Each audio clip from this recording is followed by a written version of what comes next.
Riot Games, the company that for most of its existence has only had one released product, has now managed to put out 3 games in the past year. First was Untitled Tactics, then Legends of Runeterra, and now the topic of this video, Valorant. If you aren't living under a rock, you'll have witnessed the massive hype Valorant has already had, but is it deserved?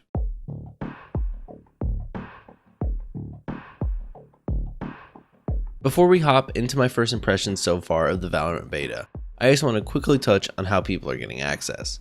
Unless you specifically got given access by Riot, the only way to get into the beta is to watch streamers who have drops enabled, and hope and pray that Rito blesses you with a key. I really hate this model. I know they can't just let everyone in because they're testing servers and whatnot, but I do really feel bad for the people who really want to play and haven't gotten access. What sucks the most is due to this way of doing it, tons of bots seem to be getting access over actual people who want to play. Obviously, the big time streamers are greatly benefited by this system though, as tons of people who might not even watch Twitch or streams normally are flocking to their streams in hopes of getting access into the beta. Good for them, and I'm happy they get their money, but I would have preferred a much better system than this. Also, because of this system, we have to keep in mind that the Valorant Twitch numbers are greatly, and I mean greatly, inflated. Would the game be popping off on Twitch anyways? Yeah, most likely, but not anywhere near to this degree. I would venture to guess that if it wasn't for people trying to get access to the game, we'd be talking anywhere from 25% to 50% less viewers. To be clear though, I am just pulling that number out of my ass, but you kind of get what I'm saying. I think there's a good chance other developers are going to see the massive numbers that this has brought in and do similar things in the future, so be ready. Valorant is by no means the first game to give away things for watching streams, but due to the hype the game had already had, and the fact that they're giving away access to a closed beta, I would say this is probably the most memorable use of the system. Okay, now that we have that out of the way, let's actually talk about the game. It is solid. Is it the love child of Counter-Strike and Overwatch? I mean, yeah, to some degree. But what really makes Valorant special is the polish Riot have given it. CSGO to this day has crappy servers and a crappy matchmaking system. Valorant, from what we can tell, has neither of these. Sure, we don't know the exact details of the ranked ladder yet, but if it follows in the path of League of Legends at all, I'm sure there'll be tons more to play for than just grinding to global. Now before you go and tell me that CSGO has good servers and CSGO has good systems, you just have to look into third parties like ESEA and Faceit.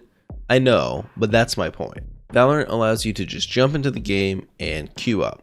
Not only that, the game runs fantastically even on toasters. Sure, you can criticize the graphics a bit, because if we're honest, it looks a little bit like a mobile game, but who cares because they do their job.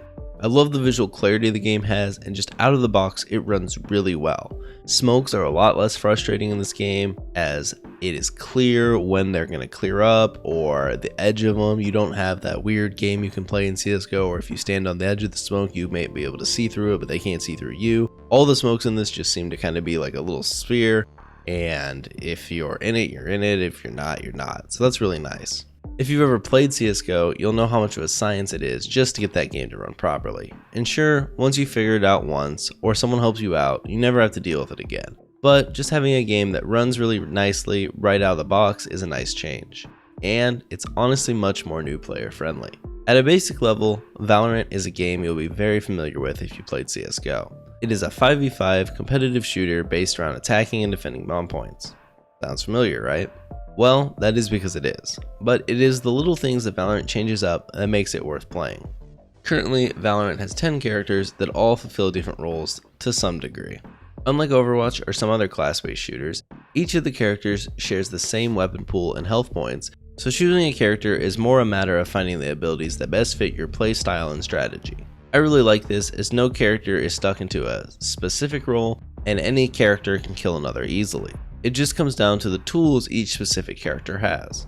One way I've looked at it is that they basically took out all the utility needs from CSGO and instead replaced them with specific abilities on each character.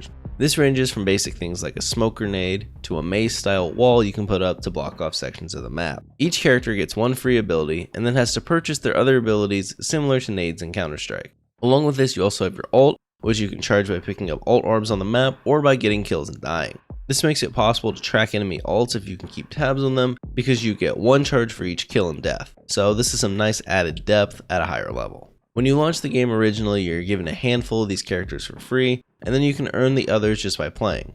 Currently, each team can have one of each character, so you can't just all stack the same guy. Rather than going through each character, I'm just going to name a few that I have been enjoying so far. Sage is probably my favorite, which is sort of weird because she's more of a supporty style defender, which isn't usually what I play in games. Her abilities though include a slow orb that you throw on the ground, slowing anyone who walks over it, including yourself and teammates, a barrier orb, which is the aforementioned May wall, a healing orb, and then her ult, which allows you to resurrect a teammate. Using the wall to block off a choke point, or using it to take a unique angle on an enemy leads to a ton of cool plays. Another character I've been enjoying is Jett. Jett is more of a movement based character, as her abilities include a smoke, the ability to propel up in the air, a dash forward, and then her ult, which gives you a set of throwing knives that you can use to kill your enemies, either using them one at a time or all at once. Jett allows for fast paced pushes that the enemies might not be ready for, or even the ability to get out of dicey situations. I think the coolest and also most simple way I've seen her used so far is just combining her movement abilities with a shotgun on low buys.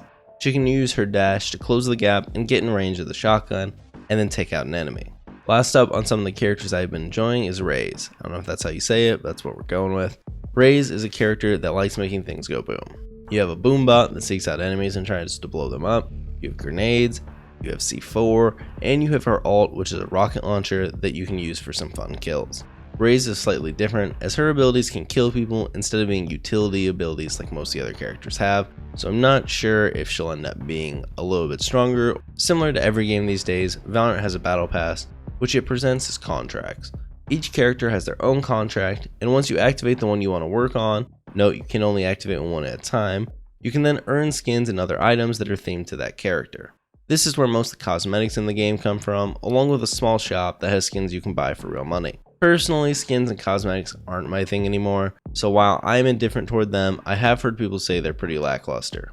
If we use League of Legends though as an example, I'm sure that will change as time goes on and they add more skins and stuff into the game. Like I mentioned earlier, each character has access to the same weapons as long as you have the money to buy them. If you aren't sure exactly what I mean by buy, Valorant shares an economy system similar to Counter-Strike's, where you earn money for getting kills, winning rounds, losing rounds, etc., and then you use that money to buy your weapons and your abilities. One nice change I have found in this department is the game does a good job of letting you know exactly how much money you have, your teammates have, and how much you'll have at the end of the round if you lose, so you can make decisions not only for the round ahead of you, but also future ones. Valorant also improves upon the system of buying weapons for your teammates by incorporating that right into the buy menu, which is a nice touch, as opposed to a game like Counter-Strike, where you have to ask your teammates and they have to throw the weapon to you. It's not a big deal, but it's a little quality of life change that I really like. If you played CSGO, these guns are going to feel pretty familiar to you. Hell, the main sniper rifle is even called the Operator, or OP for short. Altogether, there are 17 guns to choose from that fall into 6 main categories that you'll be familiar with: pistols, SMGs, rifles, snipers, shotguns, and heavies. One major change is that you'll notice a lot of the guns allow you to ADS, but when you do ADS, the properties of the guns change. Whether that's a slower fire rate, burst fire, etc., that depends on the specific gun. It does seem like in most scenarios you are just better off not using the ADS feature on guns, but this could change as I get more familiar with the game and its guns. Valorant does a good job of keeping you informed though, as the buy menu not only shows you the ADS mechanics for each gun, it'll also show you the damage a gun has and its fire rate. I love having this information right there in front of you in game. The gunplay also closely resembles CSGO. When not ADSing, weapons have a spray pattern, just like CSGO, and you are also super inaccurate while moving and jumping. The main guns you're going to see and should be using are the Spectre SMG on low buys, and the Vandal Rifle and OP on full buys. Besides that, the other guns are more of a specific case use. Just like the AK in CSGO, the Vandal has a one-shot headshot which is very satisfying to hit. I will say, and I don't know if everyone would agree, but it feels way easier to hit headshots in Valorant than CSGO. I'm not sure if that's just due to better servers, more forgiving hitboxes, or just more accurate guns. I just know I find myself hitting more headshots in this game with the Vandal than I did in CSGO with the AK. Currently the beta features 3 maps: Split, Haven, and Bind, although I'm sure more are going to be added as we go on. Personally, I think they all feel fine, so I'll just touch on the unique things that they do. Split is honestly a pretty straightforward map with 2 bomb sites. The only somewhat unique feature of this is the time it takes to rotate between A and B is a bit higher than your regular maps. Haven is probably the weirdest of the maps, as not only does it have an A and B bomb site, they've thrown in a third bomb site. To properly defend on this map, it seems like more map control is needed, as just splitting up between the 3 bomb sites can leave you low on manpower. Lastly, there's Bind, which is another 2 bomb site map.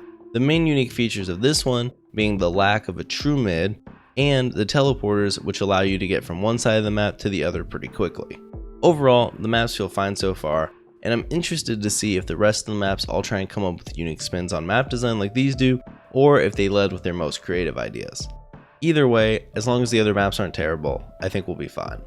Here are a couple other random things that I like about Valorant before we close out the video. Having the ability to defuse half the bomb, get off it, and it saves that progress that you defused can lead to some intense clutch moments. Also, being able to see the crosshairs your teammates are using when you're spectating them is a cool touch.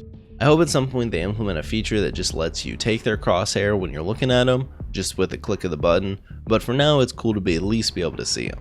Currently, Valorant is really fun, and if you like CSGO, or honestly probably Rainbow Six Siege, it is a game that at the very least you should check out.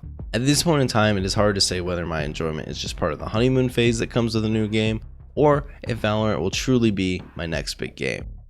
Either way though, Valorant backed by Riot will be here to stay. We have already seen the massive numbers and hype the game can pull in, and from this beta, Riot has put out a very competent product. Valorant is also showing developers that there is plenty room for non-battle royale FPS games to get a ton of traction, and that is something I am a fan of. I'm personally excited to see where this game goes in the coming months and what it ends up looking like on full release. Personally, as someone that likes grinding ranked, I'm most excited for the ranked ladder.